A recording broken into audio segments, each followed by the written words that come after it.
আজিৰ দিনটোত এনেধৰণৰ ভাল ৰিজাল্ট কৰিছা। বহুখিনি মানুহ আহি তোমাৰ ওচৰত স্বাগতম জনাইছে, শুভেচ্ছা জনাইছে। তাক লৈ কি জনাবা তুমি? ভাল লাগিছে,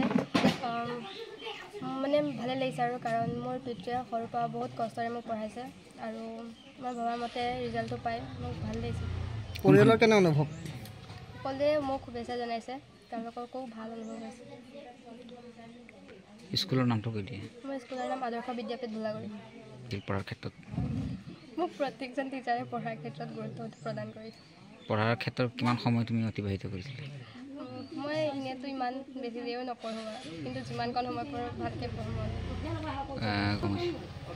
মই অসমীয়া আৰু হিন্দী বিষয়ত লেটাৰ লৈছোঁ আৰু বিজ্ঞান বিষয়ত ৭৪ নম্বৰ পাইছোঁ আৰু ইংলিছ বিষয়ত ৭০ আৰু সমাজ বিজ্ঞানত ৬১। লক্ষ্য উদ্দেশ্য? মোৰ লক্ষ্য উদ্দেশ্য হৈছে থিয়লজি চেঞ্চ পঢ়া। ভৱিষ্যতে বাইবেল কলেজৰ লেকচাৰাৰ। Thank U.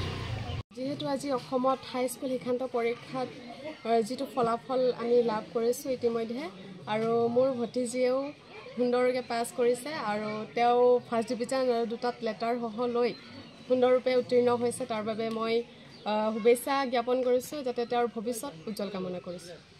সঁচা কথাটো ক'বলৈ গ'লে ছোৱালীজনীয়ে যথেষ্ট কষ্ট কৰিছে আৰু আমাৰ এটাই কথা আছিলে যে ক'ব নালাগে, অতি আনন্দেৰে গৌৰৱেৰে, দুখেৰে নহয়।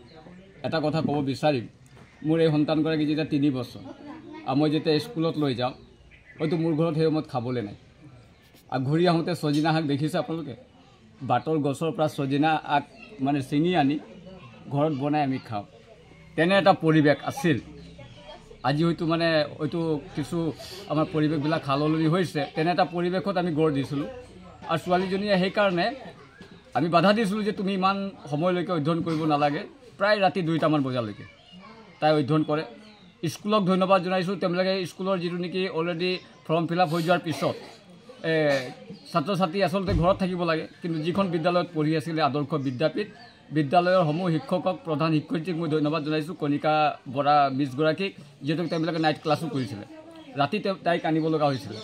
গতিকে মই স্কুলকো ধন্যবাদ জনাইছোঁ আৰু লগতে মোৰ যিসকল বন্ধুবৰ্গ আছে যথেষ্ট সহায় কৰিছে।